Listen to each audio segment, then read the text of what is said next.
மயிலை திருப்பதிகத்தில் பார்க்கும்போது பார்த்தீங்கன்னா அந்த பூம்பாவை ஊர்பெயர்த்திடும்போது 10 விதமான திருவிழாக்களை சொல்லியிருப்பார். அந்த 10 விதமான திருவிழாக்களிலே திருக்கார்த்திகை காணாதே போதியோ பூம்பாவா என்று குறிப்பிட்டிருப்பார். இந்த திருக்கார்த்திகை தீப திருவிழா என்பது இந்த தீபத்தினுடைய ஒப்பற்ற ஒரு நினைவாகும். அந்த நிலையை நாம் அடையணும்னா அதாவது திருவிளக்கு ஏற்றி வழிபாடு செய்ய வேண்டும். இந்த திருவிளக்கு வழிபாடு என்பது பார்த்திங்கன்னா ஞானசம்பந்த பெருமான் குறிப்பிட்டிருக்கிறாரு. நமினேந்தி அடிகள் திருவாரூரில் தண்ணீரில் விளக்கரித்த இடம். இப்போ சமணர்கள்லாம் அந்த காலத்தில் பார்த்து நமினேந்தி அடிகள் தண்ணீரில் விளக்கரிச்சாருன்னா அப்போ எல்லாரும் கேள்வி பண்ணும்போது உங்கள் சாமி தான் பெரிய ஆளாச்சே, நீங்கள் போயிட்டு அந்த குளத்தில் இருக்கிற தண்ணி எடுத்து ஊற்றி விளக்கேற்றுங்க அப்படின்னும் போது அவரை போயிட்டு அந்த தண்ணி எடுத்து ஊற்றி விளக்கரிச்சார்.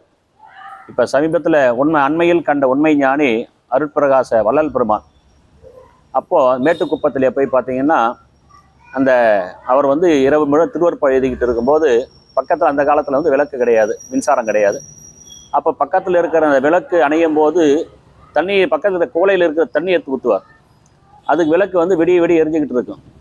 மறுநாள் காலையில் வரும்போது அவங்க அந்நியார் பார்க்கும்போது தான் தெரியுது இவரை தண்ணியில் விளக்கு இறைச்சிடும். இன்றைக்கும் மேட்டுக்கு போனீங்கன்னா